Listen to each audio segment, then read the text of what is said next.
Hello guys, কেমন আছো তোমরা? আশা করি সকলে ভালো আছো। তো একটা নতুন ব্লগে তোমাদেরকে ওয়েলকাম জানাই। সো গাইস, এখন আছি আসামের চায়ের বাগানে।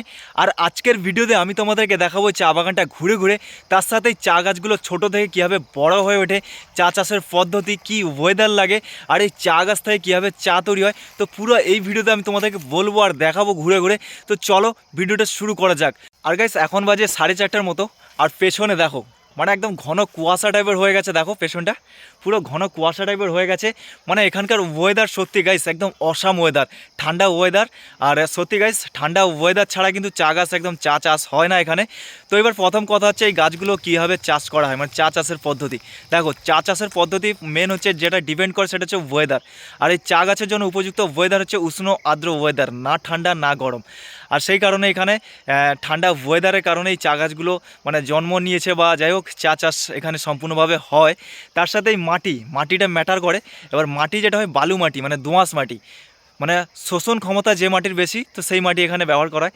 তার সাথে যেখানে জল জমবে না, এইভাবে একটা ছোট্ট করে নালা করে দেওয়া আছে, ঠিক আছে।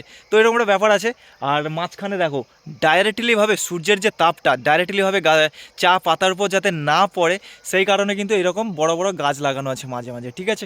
মানে সূর্যের যে তাপটা, সেটা কড়া যে রোদটা এখানে এসে ডাইরেক্টলি পাতায় না পড়বে, সেই কারণে এখানে বড় বড় গাছ লাগানো আছে।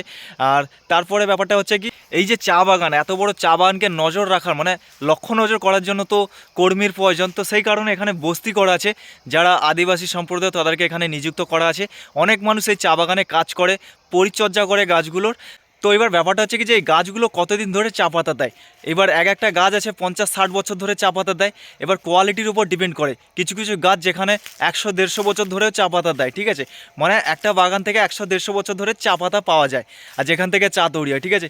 আর এই যে পাতাগুলো দেখছো না, এই পাতা থেকে কিন্তু চা তৈরি হয় না, ঠিক আছে। এই বড় বড় যে পাতাগুলো, সেগুলো আমি একটু কাছে নিয়ে গিয়ে দেখাই, ঠিক আছে। তো দেখো, এই যে পাতাগুলো গাইস, এই যে পাতাগুলো, এই পাতা থেকে কিন্তু হয় না। এবার এখানে কাটিং হয়ে গেছে, দেখো ওপরে কিন্তু কাটিং হয়েছে। এই যে কাটিং হয়ে গেছে, একদম উপরের যে একদম কচি নরম পাতা, ওখান থেকে কোয়ালিটি চা তৈরি হয়, ঠিক আছে। এবার চা কিন্তু অনেক ধরনের কোয়ালিটি হয়। একটা চায়ের 1 কেজির দাম হয়তো 5,000-7,000 টাকাও হয়, ঠিক আছে। নর্মালি আমরা যেখানে 100-150 টাকায় পেয়ে যাই। এবার আরেকটা জিনিস তোমাদেরকে দেখাচ্ছি, এই দেখো পেছনে একটা এরকম ঘর করা আছে।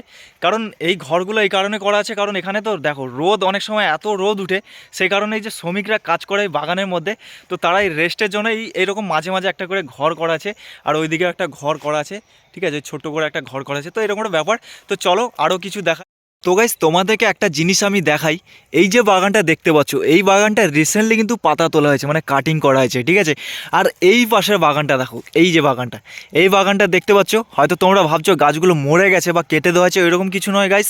এই যে গাছগুলো, এটাও চা বাগান, ঠিক আছে। এটাও খুব বড় বাগান, দেখতে পাচ্ছ গাইস, এটাও বড় বাগান। আর এই বাগানটায় চা গাছগুলোকে কাটিং করা আছে, মানে যেই গাছের গ্রোথ কম হয় সেই গাছগুলোকে এইভাবে কাটিং করায়, যাতে গ্রোথটা ভালোভাবে হয় এরপরে। আরে হ্যাঁ, প্রত্যেক বছর কিন্তু এইভাবে কাটিং করায় গাছগুলোকে, ঠিক আছে। দেখতে পাচ্ছ, তোমাদেরকে দেখাচ্ছি, দেখো এইভাবে কাটিং করা হয় গাছগুলো, পুরো বাগানটা কাটিং করা আছে। এবার এই বাগানটাও কাটিং করা হবে, ঠিক আছে। বছরে এক আধবার করে, একবার করে কাটিং হয়। আর ওই দিকে দেখো, ওই সাইডটায় দেখো, ওই সাইডটাও কিন্তু কাটিং হয়েছে। এইভাবে কিন্তু পুরো বাগানটা কিছু কিছু জায়গায় যেখানে গাছের গ্রোথ কম, সেখানে কিন্তু কাটিং করা হয়েছে, পুরো গাছটাকে কেটে দেওয়া হয়েছে। তো এই গাছগুলো মরবে না কিন্তু, এই গাছ কিন্তু আবার ঠিক জন্ম নেবে পাতা, ঠিক আছে। আর এই বাগানটা রিসেন্টলি চা পাতা তোলা হয়েছে, ঠিক আছে। এবার চলো আরও অনেক কিছু দেখাই।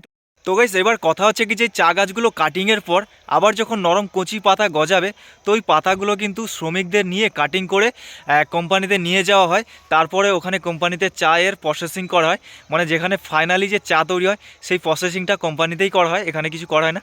আর এই ছোটো নরম পাতা থেকে কিন্তু চা তৈরি হয়। অনেকে ভাবে যে চা পাতা থেকে, বড় বড় যে পাতা আছে এই পাতা থেকে হয় না গাইস, পাতা থেকে কিছুই হয় না। পাতাগুলো দেখতেই লাগে ভালো, তো পাতাগুলোতে কিছু হয় না। একদম নরম পাতা, যেটা একদম উপরে যখন তিনটে, যখন ছোট একদম কচি কচি পাতা।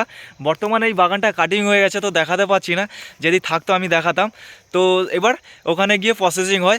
এবার ওই পাতা থেকে কিন্তু কোয়ালিটি ম্যাটার করে, ঠিক আছে। এবার কোয়ালিটি অনেক ধরনের হয় চা পাতার, ঠিক আছে। তো সেরকম একটা ব্যাপার।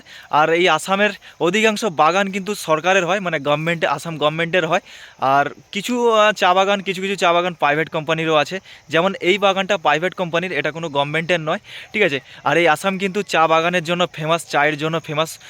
ওয়ার্ল্ডে বলতে পারো, ভারতে বলতে পারো, আসাম কিন্তু চায়ের জন্য একদম খুব মানে ফেমাস, ঠিক আছে। তো এরকম একটা ব্যাপার।